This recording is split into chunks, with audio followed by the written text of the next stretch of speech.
Assalamualaikum Pak, selamat pagi. Waalaikumsalam. Ayo Laili, silakan masuk. Silakan duduk, Mak.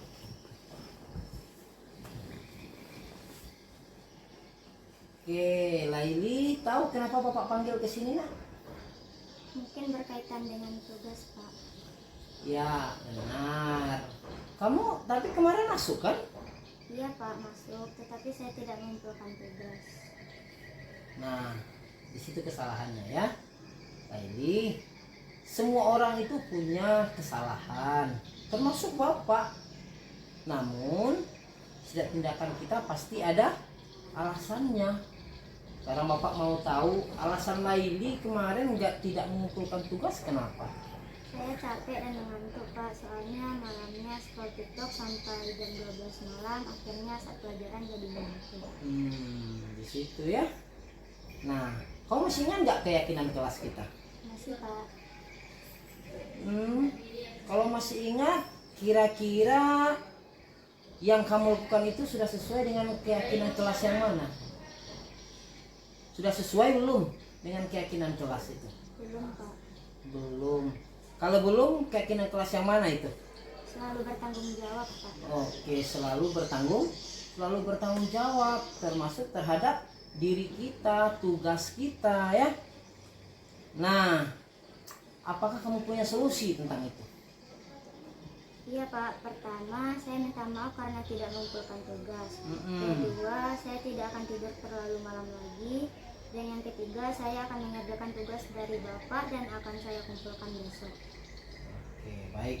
Itu yang Laili harapkan ya untuk bisa dilaksanakan. Oke, Bapak apresiasi untuk tanggung jawab yang telah Laili ungkapkan dan Bapak harapkan itu dilaksanakan besok ya, Nak ya. Oke, baik. Terima kasih dan boleh lanjut istirahat. Terima kasih Pak, permisi. Iya.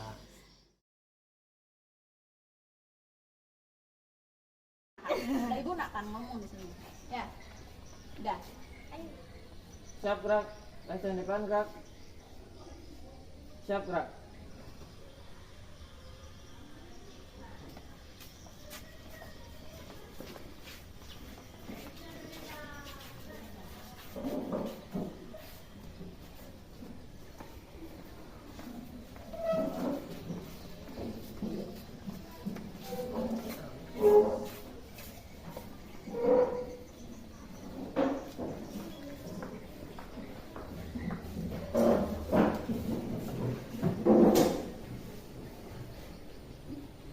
Baik, silakan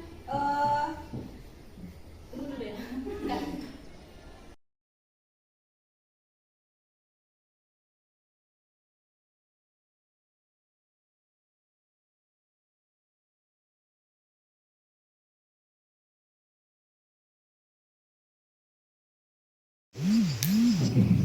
Bismillahirrahmanirrahim. Assalamualaikum warahmatullahi wabarakatuh. Selamat siang. Masih segar Bapak Ibu? Masih lapar? Sangat. Oke, jam makan siang belum masuk. Tapi sebentar lagi akan ada jam makan siang. Untuk sementara kita menambah pengetahuan kita dulu tentang diseminasi budaya positif. Sebelumnya, perkenalkan, nama saya Safrial Nurdin. Tugas ini adalah sebagai salah satu tagihan di pendidikan guru penggerak rekognisi angkatan 10, yang mana saya sebagai calon guru penggerak. Dan tugas ini adalah mendiseminasikan kepada kepala sekolah dan warga sekolah tentang budaya positif itu yang ada di modul 1.4. Nah, apa itu budaya positif? Ini adalah bentuk aksi nyata budaya positif yang sekarang saya akan jabarkan di depan kita semua atas nama komunitas belajar SMP Negeri 1 Subulu Selatan. Nah, ini saya masih kenal ya Bapak Ibu ya? Iya masih. Nama belum berubah. Status CGP rekognisi. Dan ini Ibu cantik namanya Ibu Misdawati SPD MPD, adalah fasilitator pemandu. Jadi kalau saya berperan sebagai fasilitator, ada CGP yang saya bawahi 12 orang. Kami juga ada sebanyak 12 orang yang dibawahi oleh Ibu Misdawati. Ibu ini adalah pengawas SMA, SMK, dan SLB di Kabupaten Padang Pariaman. Oke, salam dan bahagia. Assalamualaikum warahmatullahi wabarakatuh. Shalom, damai sejahtera, Om Swastiastu, Namo Buddhaya, salam kebajikan, rahayu untuk kita semua di ruang virtual ini. Bukan ruang virtual ya, kita ruang offline ini. Oke Bapak Ibu. Nah, sebelum kita berlanjut, mungkin ada yang udah pegal tadi Bapak Ibu sudah mengajar, ya. Bisa saya mohon Bapak Ibu untuk berdiri semua. Kita rilekskan dulu keadaan supaya semuanya bisa berjalan dengan baik. Ada dokter-dokter yang sudah tegang. Ayo kita coba. Oke, sebelum bermain konsentrasi, saya mau ajar Bapak Ibu senam dulu nih. Siap ya? Iya, senam. Strukturnya masing-masing saja. Ini silakan, panduannya ada di layar.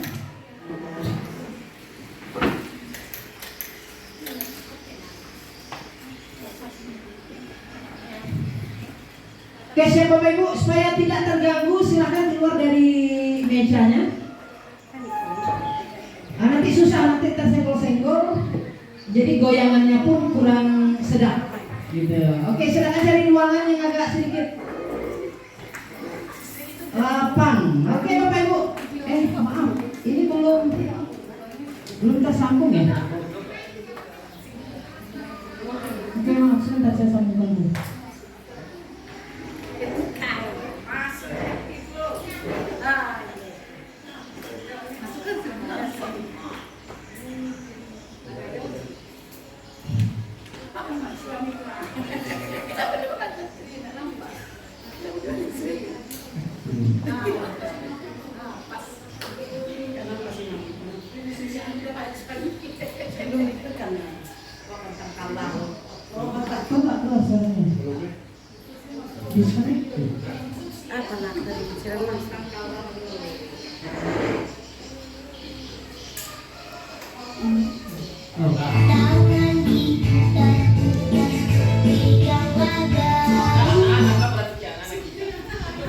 Oke, siap Bapak Ibu ya. Ayo kita longgarkan sedikit otot-otot yang sudah tegang. Jaga jarak Bapak Ibu ya, jaga jarak, nanti kesenggol bacok. Oke, ayo sama-sama.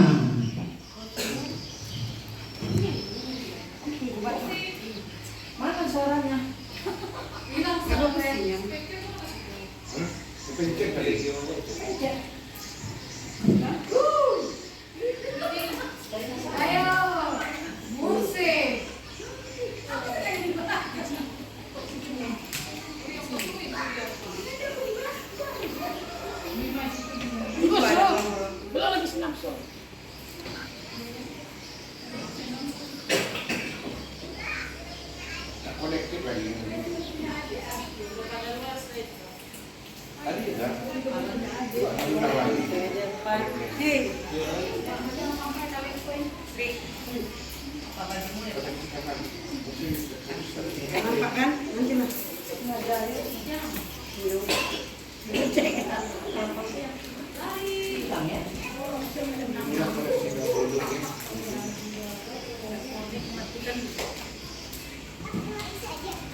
Sabar Bapak Ibu.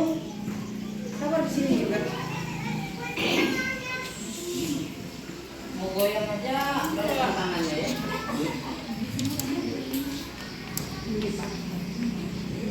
Tadi udah bunyi.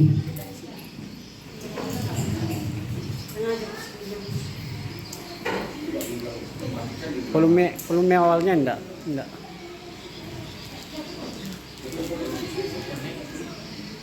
Coba ulang lagi, Pak.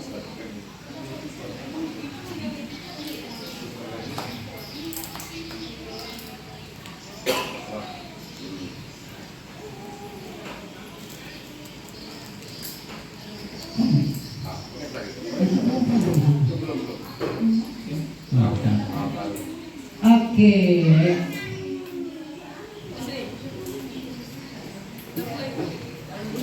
Kamu nggak mau? Berarti bawaan apanya? Coba percepat itu, Pak.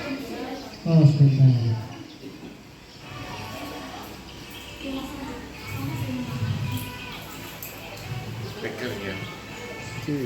Ya malah ke sini. Oke, maaf Bapak Ibu agak sedikit trouble ini. Oke.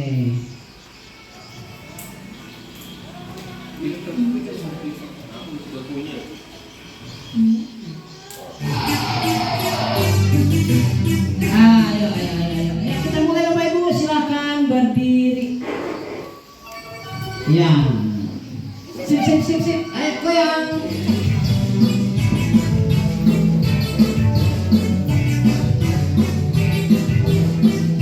Ayo yang semangat. Mulai. Tangan diputar-putar bergetar. Tangan diputar-putar peganglah daun. Tangan diputar-putar peganglah daun.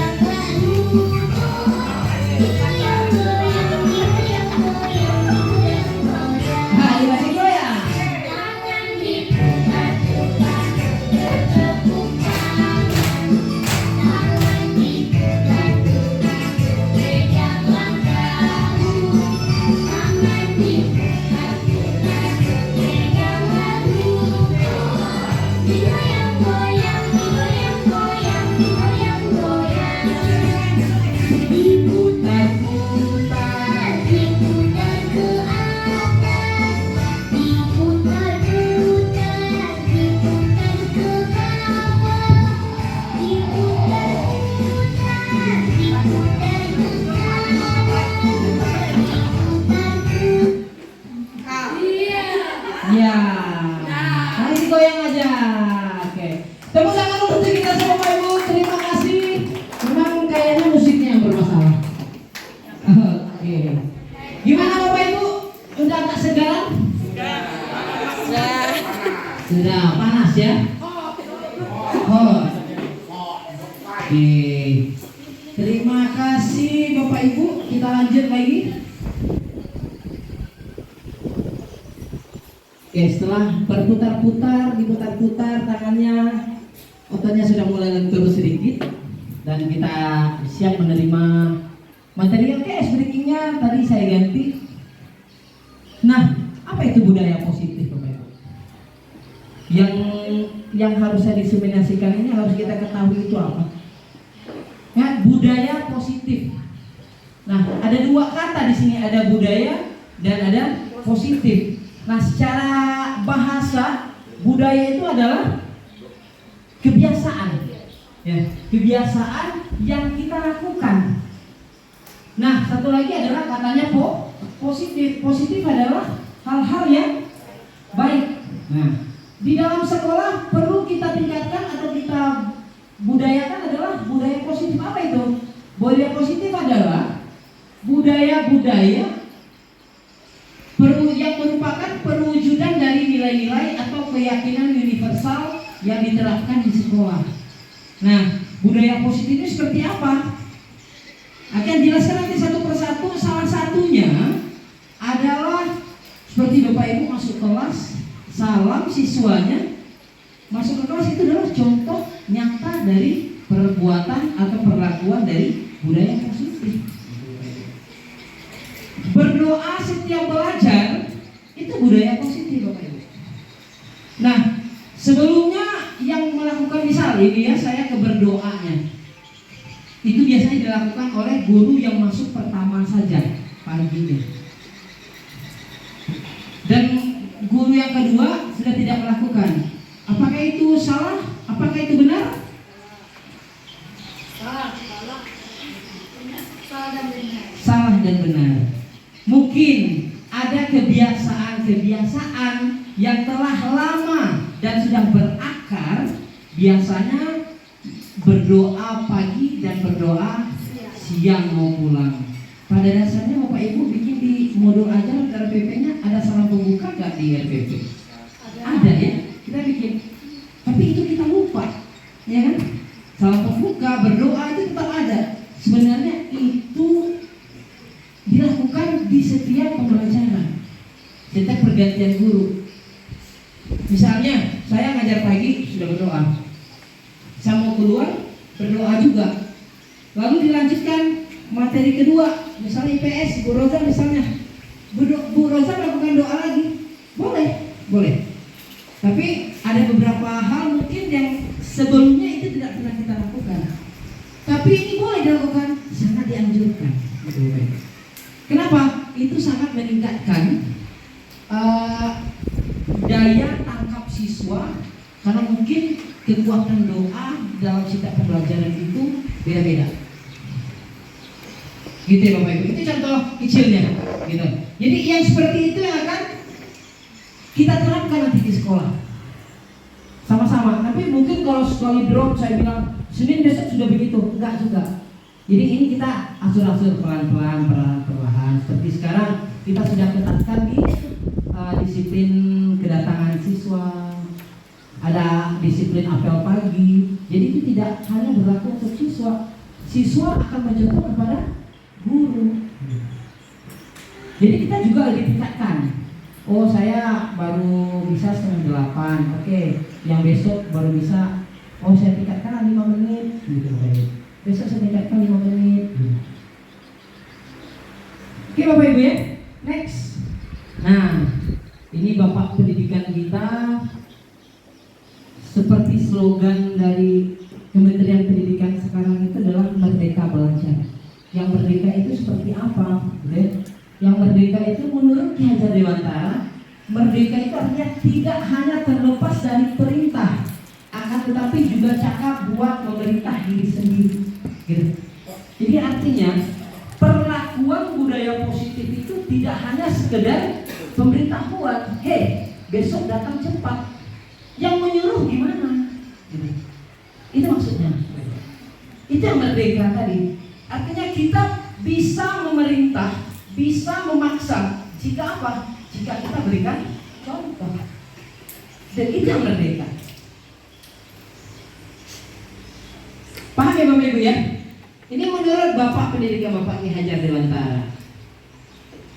Nah, pandangan Ki Hajar Dewantara tentang filosofi padi dan anak-anak dalam pendidikan seperti yang saya ketik dari Ibu Elvi kemarin, petani kehidupan ya. Nah, kata petani itu bukan berarti kita harus bawa cangkul, bawa arit kemana-mana Bapak Ibu, tapi adalah sebuah kiasan atau bahasa pengganti. Artinya apa?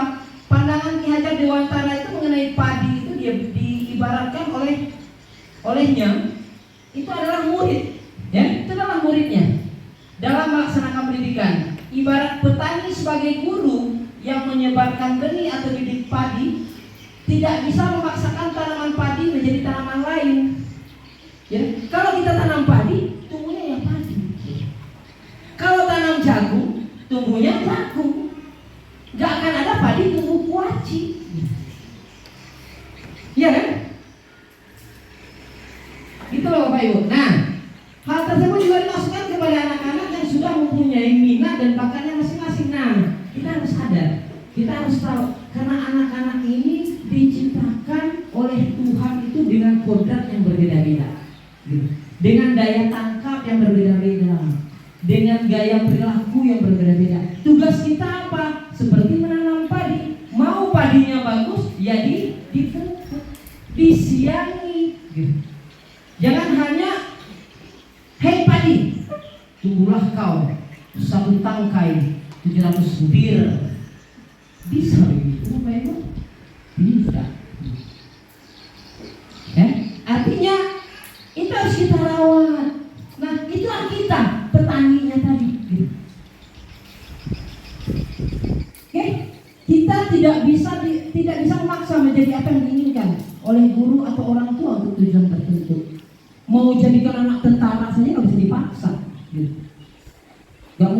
Tidak semua anak laki-laki itu harus masuk tentara, harus masuk polisi. Dia punya bakat masing-masing. Tinggal apa? Tinggal kita mengarahkan cocoknya anak ini kemana. Kan kita sebagai orang tua seperti itu Bapak Ibu ya. Nah next.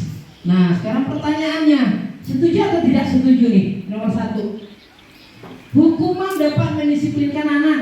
Setuju atau tidak? Hukuman dapat mendisiplinkan anak.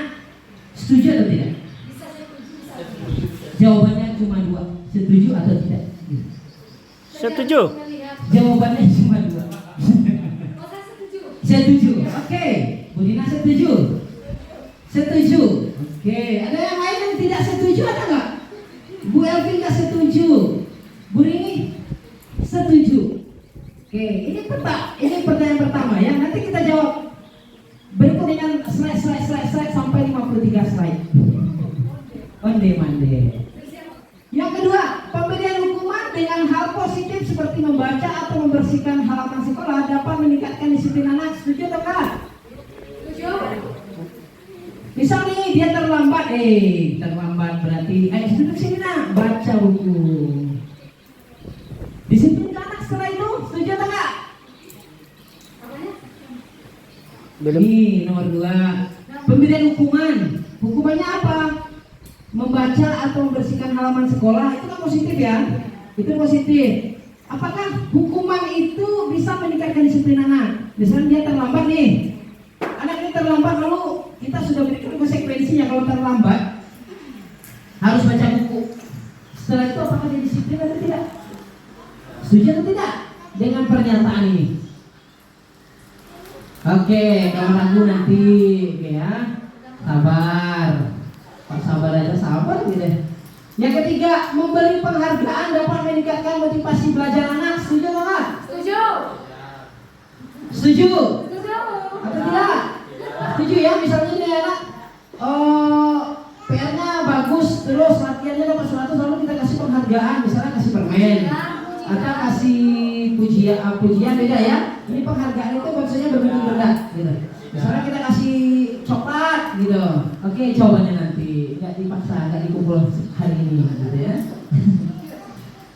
Nah, yang 3 tadi, yang pernyataan yang 3 nanti akan kita selesaikan setelah nanti saya eksplorasi konsep dari 6 konsep ini.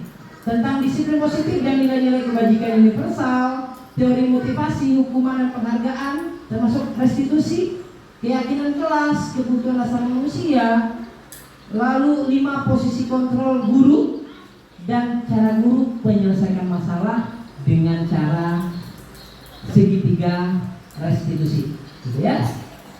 Oke, yang pertama nih, disiplin positif dan nilai-nilai kebajikan universal. Apa sih itu?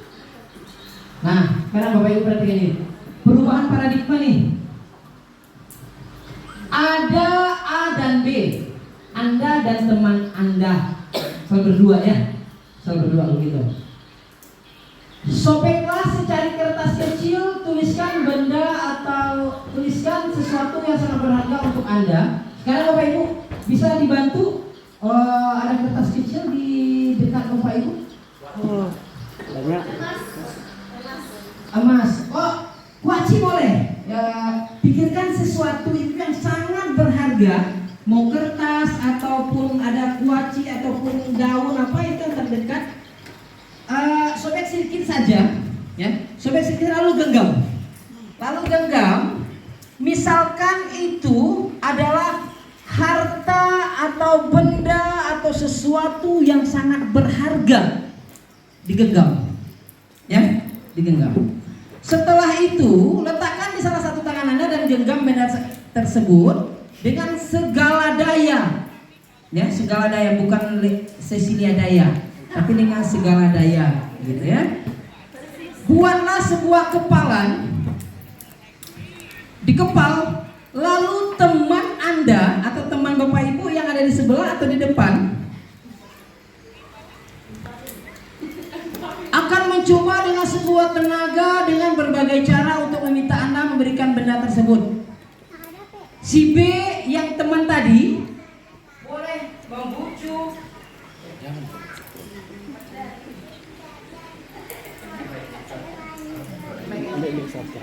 ya, boleh membujuk, mengancam, menghardik, merayu, menyuap, apa saja supaya tangan Anda terbuka. Ini pakai bakso kan? Bisa Bapak Ibu? Coba.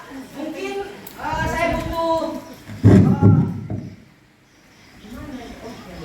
saya butuh 2 orang yang jadi relawan ke depan. Satu Sili. jadi si A, satu jadi si B. Sili ya si Ayo, Abu Sri. rebut lah. Saya butuh 2 orang. Oke, Mr. Sofo dengan Ibu Sri. Silakan di sini. Sekarang gini, Bu Sri sebagai A, Mr. Sofo sebagai B, ya. Artinya begini, Bu Sri ada sesuatu yang telah digenggamnya, itu adalah sesuatu yang sangat berharga, penting. Pokoknya adalah hal yang sangat berharga bagi Bu Sri. Oke. Sekarang si Mr. Sofo adalah bertindak sebagai si B, rayu dia, bujuk dia, ancam dia, hardik dia, suap dia, apapun yang dilakukan supaya dia mau membuka tangannya. Oke, Bapak Ibu, terserah, itu tergantung, itu adalah hal berharga buat Bu Sri, gitu. Apakah mau saja Bu Sri kasih? Tidak. Apakah segampang itu Bu Sri memberikannya? Kita mau lihat bagaimana cara pertahanannya, seperti itu. Bagaimana cara rayuannya? Oke, 3, 2, 1.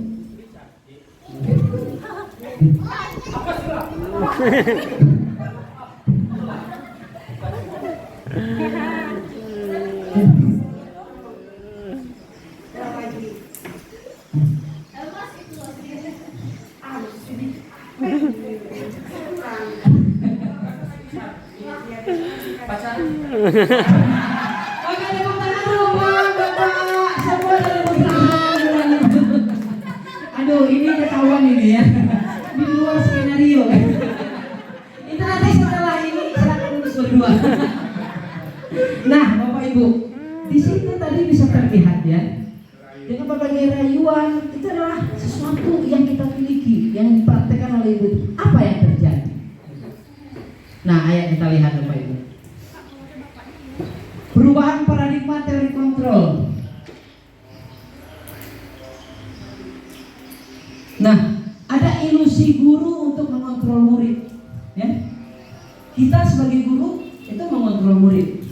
Lalu ilusi bahwa kritik dan membuat orang merasa bersalah dapat menguatkan karakter.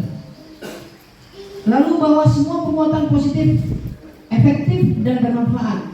Lalu bahwa orang dewasa memiliki hak untuk memaksa. Kan begitu ya? Artinya tadi Pak Sofo berusaha untuk memaksa. Ayolah, dirayu pakai uang lah, gitu ya. Oh ujung-ujungnya cara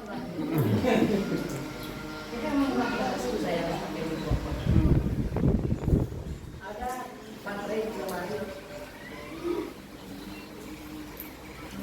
Nah, ini adalah ilusi yang ada dalam diri kita, Bapak Ibu sebagai guru. Nah, siapa sesungguhnya yang memiliki kontrol?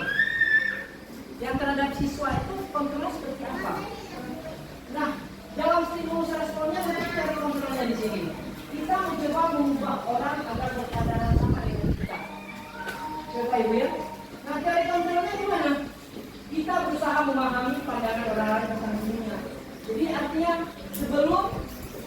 sebelumnya kita mencoba mengubah orang agar berpandangan sama dengan kita, itu akan susah, ya. Tidak akan segampang itu melakukannya. Nah, sepertinya menurut teori kontrol, seperti apa? Kita berusaha memahami pandangan orang lain tentang dunia. Artinya ketika satu orang berpandangan, kita harus coba menelaah pandangannya itu seperti apa. Itu loh Bapak Ibu ya. Nah, perilaku buruk dilihat sebagai suatu kesalahan. Semua perilaku memiliki tujuan. Lalu orang lain bisa mengontrol saya. Teori kontrolnya apa? Jika ada yang berstimulusnya seperti ini, orang lain bisa mengontrol saya. Sebenarnya kadang kita yang mengontrol diri kita. Seperti tadi apa? Yang dilakukan Busri, dia mempertahankan genggamannya. Apakah gampang untuk dirayu seperti itu? Apakah gampang untuk dimarahi? Apakah proses memarahi itu langsung merubah genggaman Busri secara langsung? Tidak. Begitu juga dengan kehidupan siswa. Apakah dengan cara kita menghardik anak itu besoknya langsung berubah? Tidak. Jadi teorinya seperti itu. Nah, saya bisa mengontrol orang lain, tidak bisa kita mengontrol orang lain. Ya, yang bisa mengontrol itu diri kita sendiri. Apakah saya bisa mengatur hidup Ibu Roja? Seperti ini Bu, Ibu besok makannya harus ini. Nggak bisa, Ibu Roja yang tahu. Kalau misalnya, oh saya sakit mah, pasti akan menghindari makan makanan yang pedas, yang bersantan, yang asam. Siapa yang mengontrol? Kita. Karena siapa tuh yang menyalahi aturan itu? Kita. Ya kan? Ya Bapak Ibu. Nah, pemaksaan pada saat bujukan gagal. Nah, ketika seperti tadi bujukan, segala bujukan udah dilakukan ya. Terakhir ujung-ujungnya nanti kita pacaran, itu seperti itu. Nah, sebenarnya yang diperlukan itu adalah kolaborasi dan konsensus menciptakan pilihan-pilihan baru. Kolaborasi dengan baik. Mungkin bisa ditanyakan, apa sih Bu Sri yang disimpan? Nah, bisa nggak kita ini, kalau gini gimana caranya ya? Kalau Bu Sri punya misalnya surat tanah, caranya dapatnya gimana ya Bu? Mungkin bisa berkolaborasi yang tidak ada sesuatu paksaan yang bisa menyelesaikan masalah. Seperti itu Bapak Ibu. Lalu model berpikir menang atau kalah. Ayo kita hindari ini. Jangan kita pikir kita yang paling hebat. Kalau nggak hebat nanti kalah. Gitu. Kalau kalah harga diri kita hancur. Ayo kita beralih pandang. Sesuai dengan teori kontrol. Model berpikir menang-menang. Itu maksudnya. Ya Bapak Ibu, next. Nah, jadi kita bisa mengontrol orang lain. Kita tidak bisa mengontrol orang lain. Hanya kita yang bisa mengontrol diri kita sendiri. Jadi kesimpulan seperti itu. Hanya kita yang bisa mengontrol diri kita.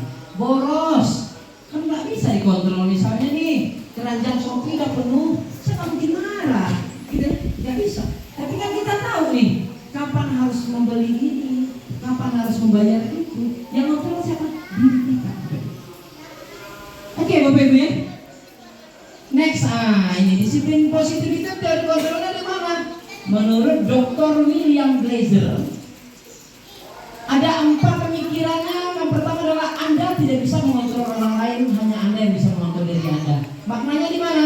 Belajar kontrol diri dengan menggali potensi kita agar tercapai tujuan mulia, yaitu sesuatu yang menjadi seseorang yang kita inginkan berdasarkan nilai-nilai yang kita hargai. Yang kedua apa?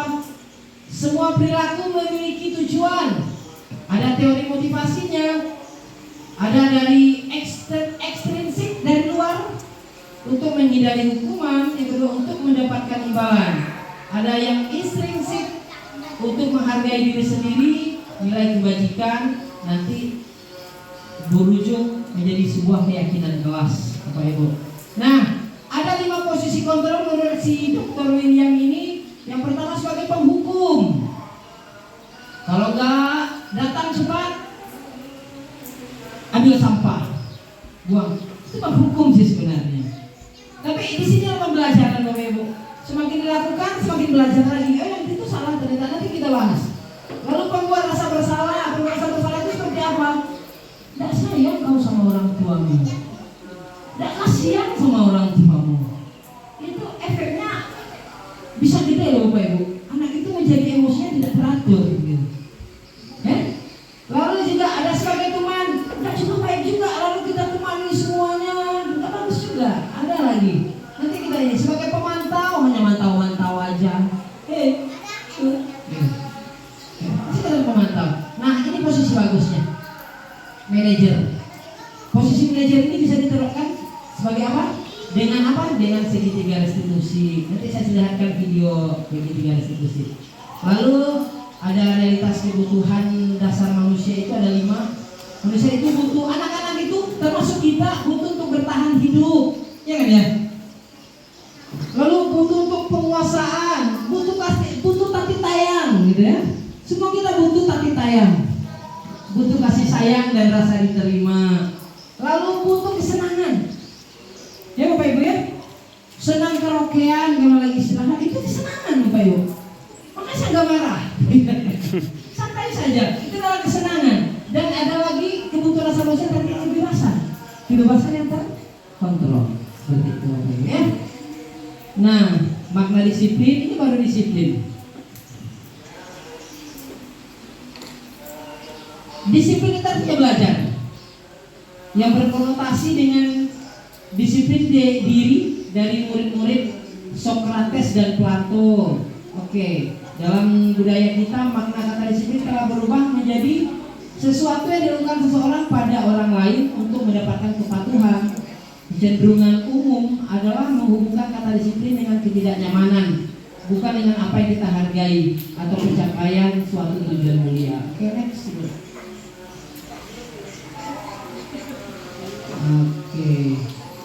Oke, nilai-nilai kebajikan universal. Nah, nilai kebajikan universal inilah tujuan dari pendidikan kita sekarang, yaitu profil pelajar Pancasila. Gitu? Ada 6 elemen profil pelajar Pancasila. Yang pertama, bertakwa kepada Tuhan Yang Maha Esa, mandiri, bernalar kritis, berkebinekaan global, bergotong royong, dan kreatif. Ini adalah nilai-nilai kebajikan universal yang akan kita arahkan pendidikan itu seperti apa sesuai dengan tuntutan dari kurikulum Merdeka. Nah, lanjut teori motivasi, hukuman dan penghargaan. Seperti tadi ya, apa hukuman itu bisa mendisiplinkan anak? Apakah penghargaan itu bisa mendisiplinkan anak? Atau motivasinya gimana? Oke, kita cek di sini Bapak Ibu. Teori motivasi perilaku manusia yang pertama, untuk menghindari ketidaknyamanan atau hukuman. Apa yang terjadi apabila saya tidak melakukannya? Untuk menghindari ketidaknyamanan. Nah, dari hukuman ini ya. Hukuman itu apa yang terjadi bila saya tidak melakukannya? Kita menghukum ini, kalau kita tidak hukum, apa yang akan terjadi pada anak ini? Oke ya. Ini yang pertama, teori motivasinya. Yang kedua, untuk mendapatkan imbalan dari orang lain. Apa yang akan saya dapatkan apabila saya melakukannya? Ini pemikiran-pemikirannya. Kalau saya melakukan ini, ada perintah ini saya lakukan, apa yang saya dapatkan? Nah, yang ketiga adalah untuk menghargai diri sendiri. Saya akan menjadi orang seperti apa bila saya melakukannya? Oke, ini teorinya.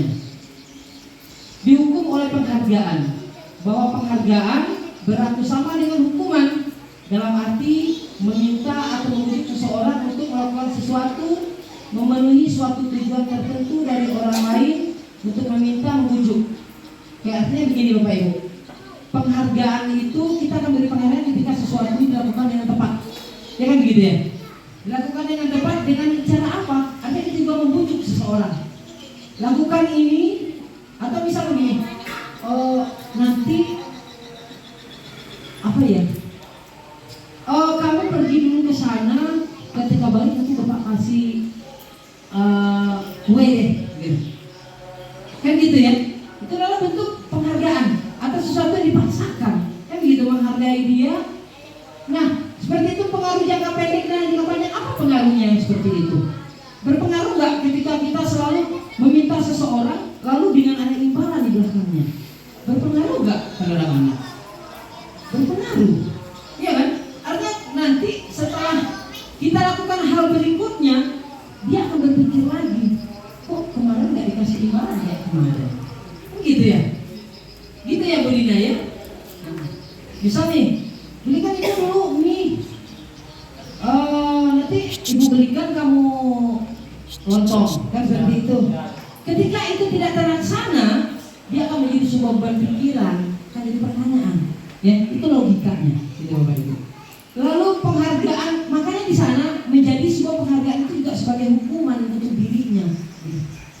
jadi bertanya, kok saya salah apa? Kok kemarin saya ketika disuruh dapat ini, kenapa kok nggak dikasih lagi ya? Gitu.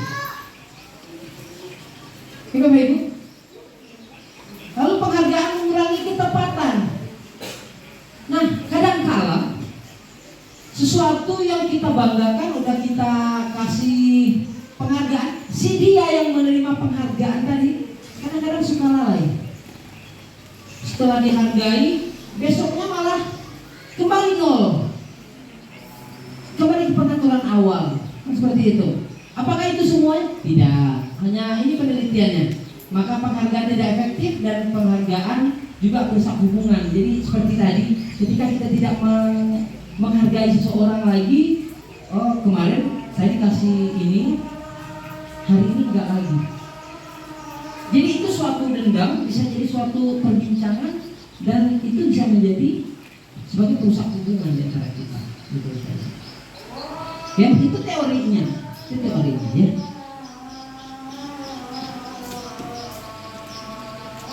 Oke, kita selesaikan azan dulu sebentar, Bapak Ibu.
Oke Bapak Ibu, kita lanjut. Nah, lalu dihukum oleh penghargaan. Nah, karena penghargaan itu juga begini, penghargaan juga bisa menurunkan kualitas, gitu Bapak Ibu. Selalu sering dihargai, malah kualitas kerja juga akan semakin turun. Ini penelitiannya seperti itu ya. Apakah ini benar? Itu tergantung kepada kitanya nanti. Lalu kadang-kadang penghargaan itu mematikan kreativitas. Contohnya begini, kapan penghargaan itu mematikan kualitas, kreativitas? Misal, dalam ini deh, dalam kantor, yang saya hargai selalu misalnya Pak Sofo. Pak Sofo itu kerja bagus, datang tepat waktu, jam 7 sudah di sini, menemani Ibu Dina. Nah, ketika yang itu terus yang saya hargai, yang lain gimana? Ada kadang perasaan merasa tidak dihargai, ada kadang perasaan tidak diperhatikan. Seperti itu, itu konsekuensi yang harus diterima dari sebuah penghargaan itu tadi. Nah, begitu efek-efek atau penghargaan itu mengurangi motivasi intrinsik, motivasi dalam diri itu, udahlah. Nanti kalau kita kerjakan juga yang dipuji Bu Susi Pak. Nanti kalau kita kerjakan ini cepat pun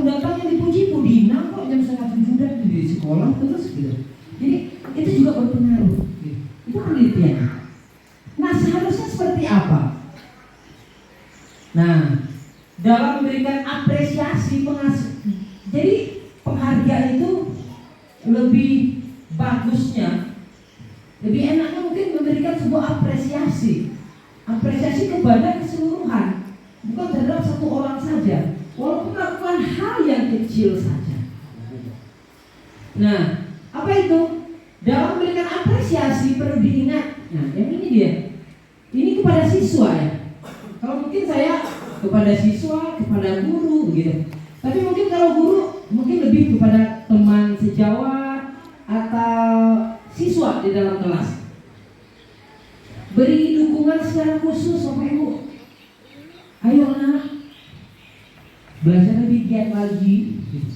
Ya, ayo kita marah-marah Bapak Ibu. Nanti stroke. Ya. Yang anak tadi gak akan bantu kita lagi orang tuanya. Walaupun yang marahi dia, penyebabnya dia, kita siap bayar sendiri obatnya. Jadi kita mengurangi, meminimalisir terjadinya sesuatu dengan apa? Memperbaiki diri, mengontrol diri. Seperti yang tadi, yang bisa kontrol diri kita adalah kita sendiri. Lalu beri pengakuan secara pribadi, kalau bagus, bagus gitu. Ayo anak lebih bagus dan tingkatkan lagi. Seperti itu Bapak Ibu ya. Lalu memberi pengakuan kepada semua murid secara bergantian, jangan hanya itu saja. Yang ini aja lah dia bagus, dia cantik, dia tampan gitu. Jadi dia terus gitu ya. Ayo semua anak kita sama, beri pengakuan secara konsisten, jangan hanya sekali, tapi ayo apapun yang dikerjakannya Bapak Ibu. Setiap kita masuk tentu ada hal-hal baru yang dilakukan oleh siswa yang bisa diperbaikinya. Begitu karena kemarin kita sudah kontrol dia, sudah memberikan yang terbaik. Besok ayo konsisten berikan apresiasi terus kepada anak. Supaya apa? Meningkat Bapak Ibu. Perubahan perilakunya, perubahan cara pembelajarannya, dan fokus pada proses. Itu Bapak Ibu. Nah, misalnya contoh kita memberikan apresiasi kebajikan sebagai pembuka. Kemarin saya perhatikan kamu nak datang terlambat, bajunya nggak masuk. Misalnya ya, nilai kebajikan mana? Misal kita mau ini, rasa empatimu besar sekali. Situasinya apa? Pada saat menolong murid baru di kelas kita, pada saat menolong apa ya? Pada saat menolong murid baru di kelas kita. Ini saya menghargai. Itu adalah nilai kebajikannya apa? Menghargai itu apa? Kepedulian. Misal situasinya seperti apa? Saat membantu teman-teman di tugas kelompok. Nah, itu nilainya. Atau terima kasih. Ini terima kasih sebagai apa? Karena kemarin saya perhatikan, itu nilai kebajikan yang kita dapatkan apa? Nilai kebajikan ada rasa empati. Beda ya, empati, simpati. Kartu as, kartu halo itu beda lagi. Nah, saya menghargai. Kata-kata seperti itu saja, itu sudah merubah. Saya menghargai kegiatan kamu setelah membantu teman, misal seperti itu ya. Dan ucapan terima kasih aja. Misal dia bertanggung jawab, itu sangat membantu dari proses pola pikir siswa. Ini contohnya, Bapak Ibu. Nah, misalnya tindakan guru ada berapa nih? 1, 2, 3, 4, 5, 6, 7. Apakah ini termasuk hukuman atau konsekuensi? Ya, kita lihat bareng-bareng.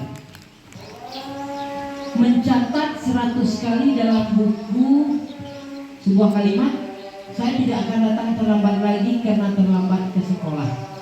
Ini hukuman atau konsekuensi? Hukuman atau konsekuensi? Hukuman. Setuju ya? Kan menghukum itu ya? Harus mencatat 100 kata.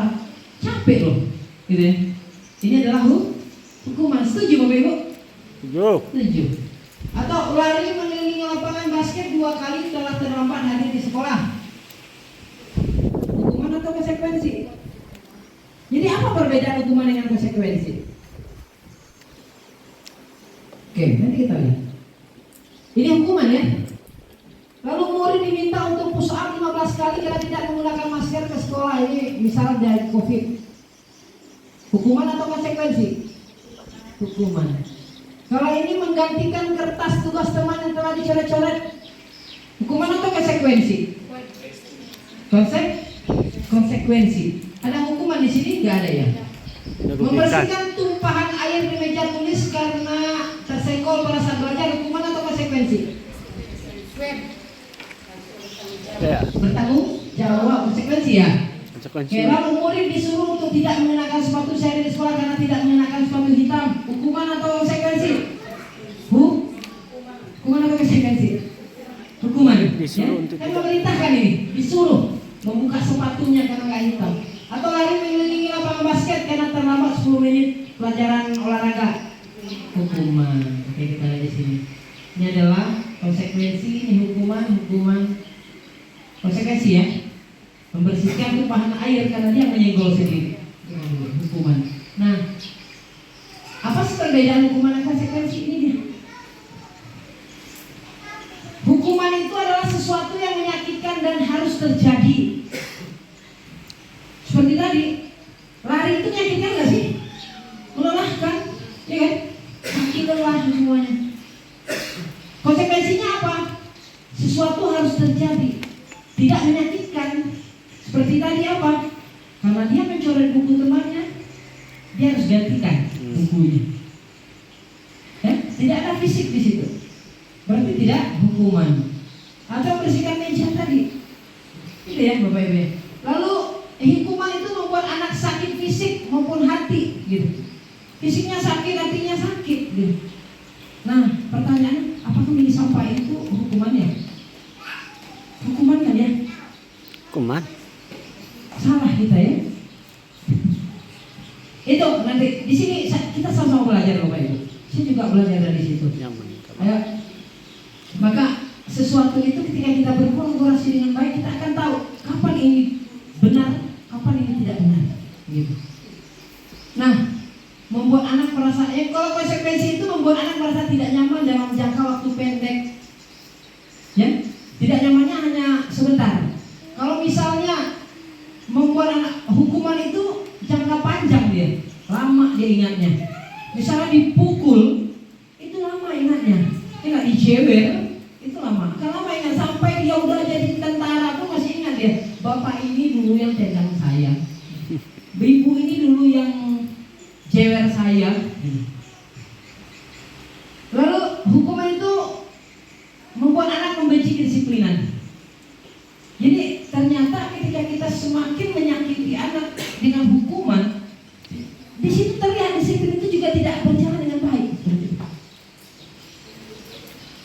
Sama-sama kita lihat, semakin kita disiplinkan, yang terlambat malah makin meningkat. Saya jadi pikirnya, kok bukannya berkurang? Ternyata kita telah melakukan sebuah hukuman. Ini artinya apa? Kita harus berubah ke dalam bentuk konsekuensi. Seperti apa itu?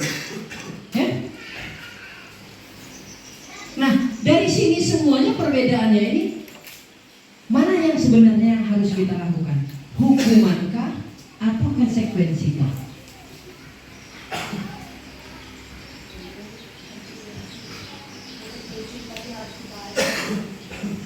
Oke, mendisiplinkan anak.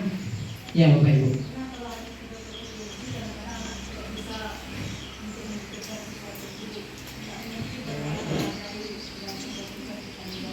Oke, terima kasih Bu Roja.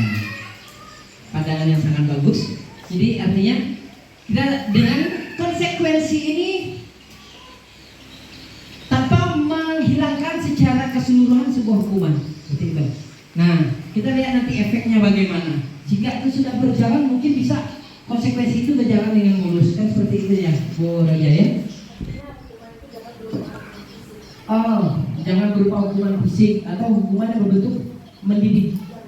Oke, terima kasih Bu Roja. Mungkin ada pendapat lain Bapak Ibu?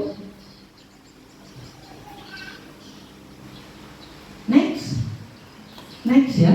Oke, nanti kita lihat lagi. Terima kasih Bu Roja. Nah, misalnya begini nih, ini identitas gagal sesuai hukuman. Ini identitas sukses yang disiplin sesuai dengan konsekuensinya, restitusinya apa. Misal sesuatu yang menyakitkan harus terjadi. Konsekuensinya menurut yang ini sesuatu harus terjadi. Supaya dia selesai apa? Direstitusi. Cara restitusi nanti dijelaskan. Nah, misalnya di hukuman tidak nyaman untuk murid untuk jangka panjang. Kalau konsekuensi itu, ini menurut ilmunya ya Bapak Ibu ya, teorinya. Tidak nyaman untuk menjaga murid dalam jangka waktu pendek. Restitusinya gimana? Menguatkan untuk anak dalam jangka waktu panjang. Jadi artinya ketika direstitusi, ketika kita melakukan hukuman itu, anak itu akan tidak nyaman dalam waktu yang sangat lama. Ya. Ketika mereka diberikan konsekuensi dari kesalahan yang dibikinnya, dari kesepakatan yang kita bikin itu, ini bisa menguatkan anak itu dalam waktu yang sangat panjang. Jadi kita menguatkannya sangat sakit hatinya lah ya. Sangat hatinya kalau di konsekuensi itu cuma sebentar, tapi efeknya sangat panjang. Nah, kadang-kadang seperti ini bertolak belakang dengan kenyataan. Jadi Bapak Ibu ya. Ya. Bertolak belakang dengan kenyataan. Tapi itulah dia kehidupan kadang-kadang karena kita sudah nyaman dengan pemberian hukuman. Seperti itu Bapak Ibu. Intinya kita sudah sangat nyaman di situ. Nah, di dalam pendidikan guru penggerak, ya, di dalam pendidikan guru ini harus kita hindari hukuman.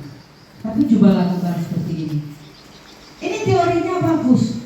Saya sedang bergerak di dunia guru penggerak ini dari pengajar praktik, sekarang fasilitator juga sebagai calon guru penggerak. Memang Bapak itu sangat berat sekali.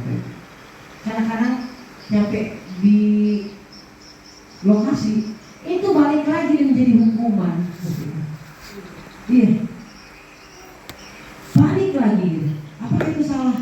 Kadang-kadang ada sesuatu yang harus kita benahi dalam diri kita. Mungkin kita lebih melihat lagi apakah ini benar atau salah. Jadi kita harus tetap belajar lagi. Nah, lalu penyelesaiannya dengan apa? Restitusi. Restitusi itu apa? Proses menciptakan kondisi bagi murid untuk memperbaiki kesalahan mereka, sehingga mereka bisa kembali pada kelompok mereka dengan karakter yang lebih kuat. Nah, nanti saya fokusnya di sini dan di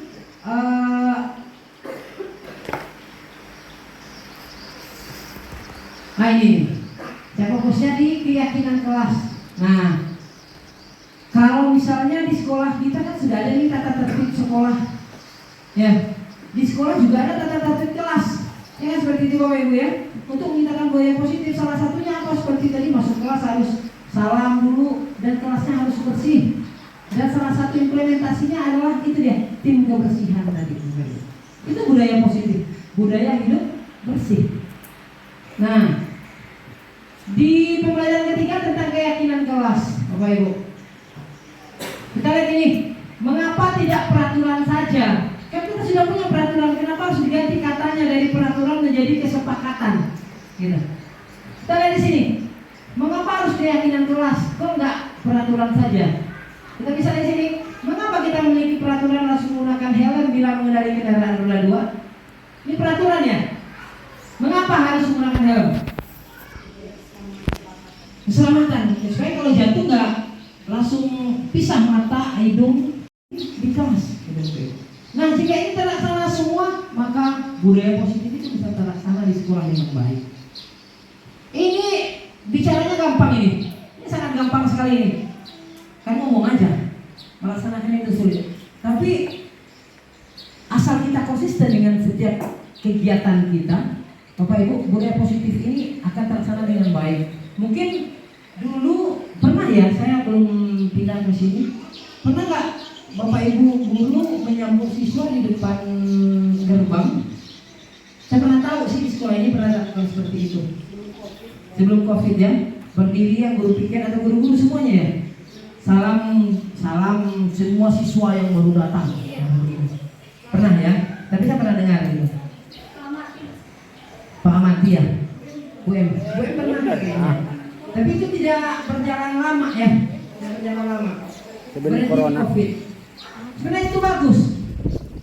Kita akan refleksi lagi itu nanti bagaimana prosesnya supaya itu tidak memberatkan, tapi itu bisa berjalan dengan baik. Atau paling tidaknya bersalaman masuk kelas itu sudah mewakili yang tadi.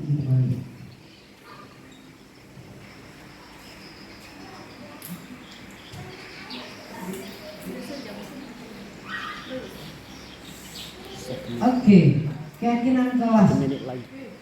Mungkin keyakinan kelas nanti bisa lebih difokuskan ke Ibu Elvi nanti untuk membicarakan masalah keyakinan kelas.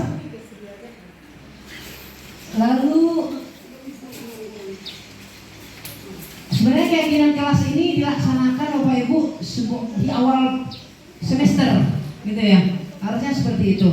Jadi nanti akan kita ingatkan lagi di awal semester Bapak Ibu semuanya. Masing-masing kita punya kesepakatan. Misalnya apa ya? Guru mapel masing-masing itu punya keyakinan kelas masing-masing.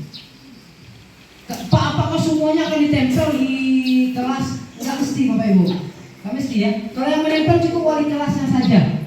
Mungkin kesepakatan kelas secara umum oleh wali kelas.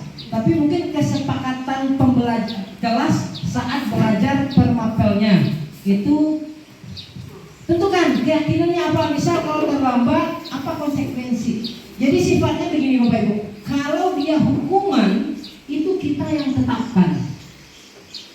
Kita sebagai dewanya. Jika terlambat kamu harus pilih sampah tanpa harus menanyakan dia setuju atau tidak. Nah bedanya dengan keyakinan kelas itu adalah kita sepakati bersama di kelas. Kalau tidak mencatat konsekuensinya apa? Misal kalau tidak mencatat konsekuensinya dia apa ya bagusnya? Artinya tidak memberatkan dan itu jadi pelajaran. Jangan misalnya udah merangkak sampai keliling ini enggak. Itu jadinya hukuman. Tapi cari konsekuensi yang benar-benar tidak memberikan suatu hukuman kepada anak itu. Oke? Nah, mungkin di sini awal semester seperti ini bisa melakukan tempel-tempel begini. Dia maunya begini, kesepakatan kelas nanti kalau tidak mencatat konsekuensinya ini apa ya? Tidak mencatat misalnya ambil air cuci tangan guru, kan nggak susah-susah amat seperti itu. Ini misalnya. Memang kadang-kadang antara hukuman dan konsekuensi ini beda-beda tipis gitu. Kadang-kadang kita udah yakin ya ini keyakinan kelas, ini konsekuensi nih. Ternyata itu hukuman. Memang ini perlu pembelajaran tingkat tinggi nih. Nah setelah itu disepakati, ini saya pinjam foto teman saya yang sudah selesai melakukan keyakinan kelas karena dia guru. Kalau saya gimana mau nempel untuk siswa kelas 9 sudah nggak ada lagi. Saya waktu awal semester 1 saya pernah bikin, cuman nggak ada tempel. Saya tulis di buku saja dan bukunya hilang. Itu salahnya. Oke.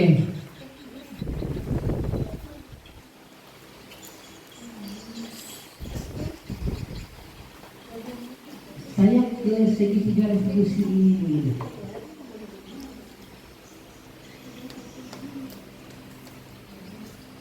Nah, di sini ada 5 posisi kontrol untuk restitusi. Ya Bapak Ibu, kita sebagai guru itu ada 5 posisi kontrol guru.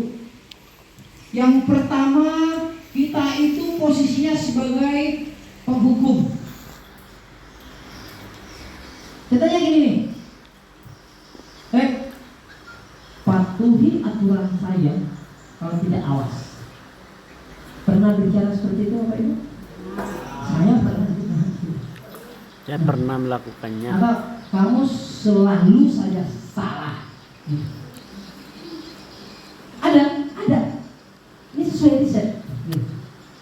Yang pertama ini, ada posisi guru di sini? Ada, sebagai penghukum. Apakah boleh? Boleh. Itu nggak boleh. Yang kedua, ada membuat orang merasa bersalah. Ibu sangat kecewa sekali dengan kamu nak. dibuat anak ini merasa dia yang paling salah gitu. Itu tidak boleh, tidak baik gitu. Untuk apa? Untuk kontrol emosi siswa itu sangat tidak baik. Kalau gimana coba kalau orang tua kamu tahu kamu berbuat begini, coba pikirkan orang tuamu nak. Udah, gak usah jadi begitu lagi Bapak Ibu. Biar orang tuanya juga ada pembelajaran untuk anaknya di rumah. Nah, atas sebagai teman, ayo bantulah demi Bapak ya. Tentunya sebagai teman itu juga tidak baik, karena nanti untuk menghargai kita juga anak ini akan semena-mena. Atau ya sudah, kali ini tidak apa-apa, nanti ibu bantu bereskan. Jangan dibantu, tapi tuntun dia bagaimana cara menyelesaikan sesuatu. Atau sebagai memantau peraturannya apa? Apa yang telah kamu lakukan?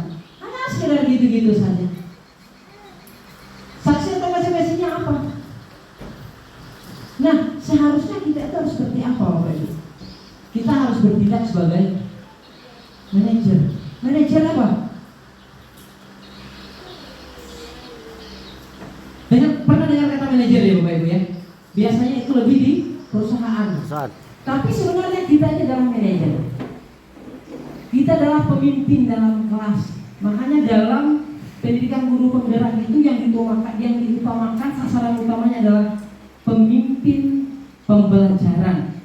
Jadi sasaran guru penggerak itu bukan hanya semata mau jadi kepala sekolah besok. Enggak, tujuan utamanya bukan itu. Itu hanya bonus. Ketika kita sudah bisa memimpin pembelajaran dengan baik, memimpin sekolah juga akan lebih baik.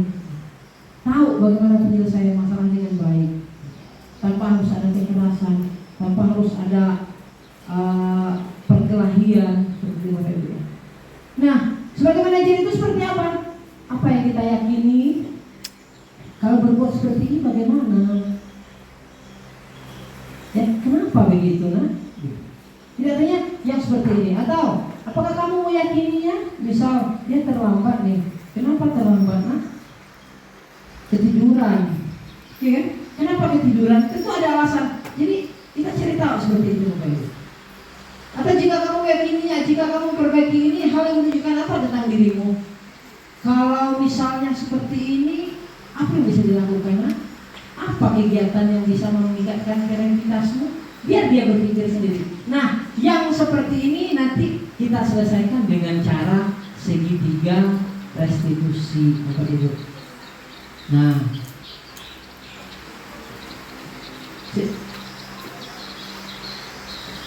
apa itu segitiga restitusi? Ini dia segitiganya. Yang restitusinya mana? Melaksanakan tiga ini Bapak Ibu. Yang pertama apa? Menstabilkan identitas. Yang kedua apa? Menanyakan keyakinan. Dan yang terakhir adalah validasi kebutuhan. Kalau menstabilkan identitas itu apa? Misal, setiap orang pasti pernah melakukan kesalahan. Misalnya melakukan kesalahan ini terlambat atau cabut atau gimana? Itu akan kita praktekkan. Nah, nanti di lain waktu kita akan bikin pertemuan berikutnya Bapak Ibu. Bagaimana sih proses yang segitiga restitusi yang benar Bapak Ibu? Kamu bukan satu-satunya yang pernah melakukan ini. Misalnya ada anak tidak mengumpulkan tugas, kita kasih catatan. Kita ada keperluan keluar. Seperti itu, kasih catatan biar tidak ribut. Ternyata ada anak yang tidak mengumpulkan tugas, itu kita panggil. Katanya baik-baik. Kenapa tidak mengumpulkan tugas mana? Ayo, bagaimana cara kita dengan anak kandung kita di rumah, gitu? Ya kan? Apakah di rumah sudah biasa? Hei, tidak gitu ya? Jadi itu kontrol emosi juga. Selain membuat awet muda, gitu ya, mengontrol emosi itu membuat awet muda tidak tensinya rendah, gitu, jangan sampai naik-naik. Tujuan kita di sini adalah bekerja dengan baik, mencerdaskan anak bangsa. Ternyata ujung-ujungnya setrum, kan nggak baik seperti itu, nggak bagus. Jadi kita perbaiki pelan-pelan. Kita panggil anaknya satu-satu. Kalau bermasalah kan nggak mungkin bermasalah satu kelas gitu ya. Kita lihat Bapak Ibu, kita perhatikan, kita validasi dia. Tapi kan ini, oh dia nih, oh iya nah Bapak mungkin juga pernah datang terlambat, tapi Bapak selalu berpikir kalau begini terus kapan kita majunya? Nah seperti itu ya. Diberikan suatu pandangan yang baik Bapak Ibu. Nah, lalu kita menyatakan keyakinannya bagaimana, nilai-nilai apa yang telah kita sepakati. Tanya lagi, misalnya kalau di kelas kita sudah sepakat, kamu ingat keyakinan kelas kita gimana? Kalau tidak mengumpulkan tugas berarti kamu menyalahi keyakinan kelas yang mana?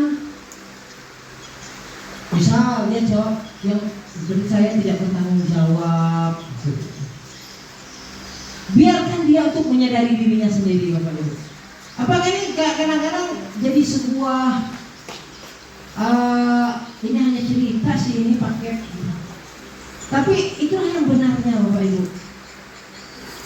Memang kita sudah nyaman seperti tadi kita bilang, sudah memarahi apa segala macam, tapi toh sudah dibilang sekarang, besok ulang lagi. Ayo kita coba merubah itu. Ada trik-trik baru ini Bapak Ibu.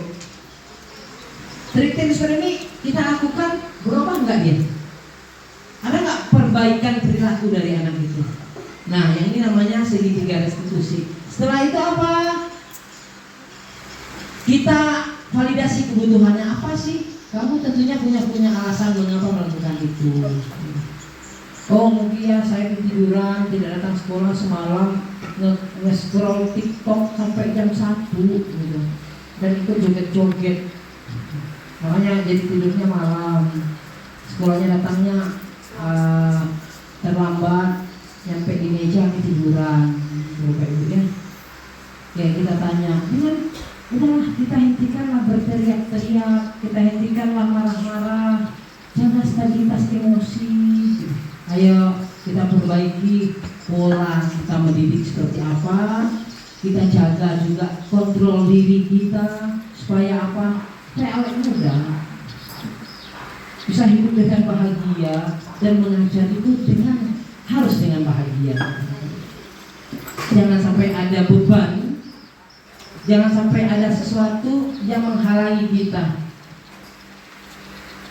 Oke Bapak Ibu.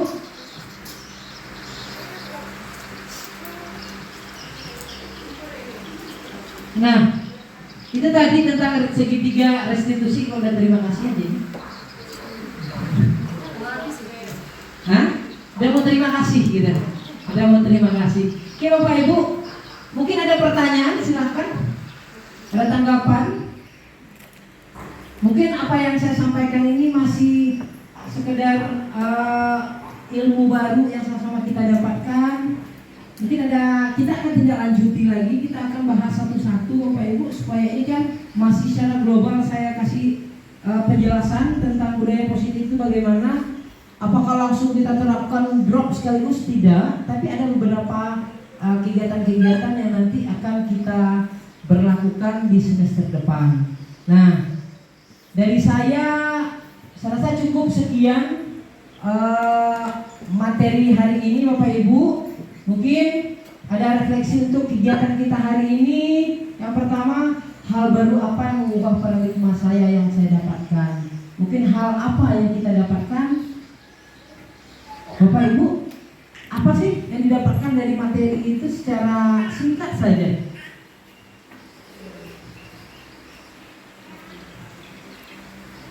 Mr. Sopo? Oke.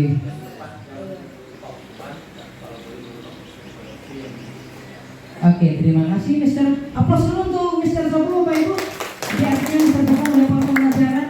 Jadi bagaimana cara kita menstabilkan emosi dalam memberikan kesepakatan atau konsekuensi terhadap anak. Oke, perasaan apa yang muncul selama mengikuti sesi ini Bapak Ibu? Bosan ya? Cukup. Termotivasi ya, alhamdulillah ya. Lapar juga itu perasaannya. Itu perasaan akhir gitu Bapak Ibu. Lalu peran guru seperti apakah yang telah saya lakukan selama mengikuti modul ini? Artinya begini, sebelumnya saya seperti apa sih ngajarnya? Gitu. Marah-marah gitu ya. Ya. Yang hukum. Mungkin hanya Bapak Ibu, saya pun waktu mengajar, dia masih terbawa-bawa. Gitu. Tapi itulah pembelajaran untuk kita. Gitu. Betul sekali Bu Roja. Kadang-kadang anak ini suka mancing emosi ya. Gak bisa. Tapi itu memang kodratnya kali ya. Jadi memang disitulah dimana kita bisa mengontrol diri kita ketika memang dipancing oleh anak, tapi bagaimana supaya kita meredam emosi kita itu seperti apa. Mungkin nanti akan kita pertajam lagi di pertemuan-pertemuan berikutnya Bapak Ibu. Lalu saya akan menjadi guru yang seperti apa setelah diseminasi ini untuk jadi lebih baik lagi. Mungkin bisa kita sepakati lagi bagaimana sih sekolah saya ini sebagai guru sudah benar atau enggak. Apakah yang saya lakukan sebenarnya berarti saya salah selama ini? Tidak Bapak Ibu. Yang kita lakukan selama ini tidak salah, tapi hanya belum terarah ke jalan yang benar. Jadi beranjak dari mulailah kita setelah diseminasi ini tentang budaya positif, nanti kita akan lanjutkan di semester awal nanti bagaimana kita membudayakan budaya positif di sekolah kita ini. Oke Bapak Ibu, terima kasih perhatian Bapak Ibu, terima kasih telah mendengarkan diseminasi ini. Semoga apa yang kita paparkan, yang saya paparkan bisa nanti kita laksanakan dengan baik untuk kedepannya dan kita bisa menjadi guru yang lebih baik. Oke Bapak Ibu, aplaus untuk kita semua. Terima kasih. Akhir kata dari saya, Bila Rafiq Hidayat.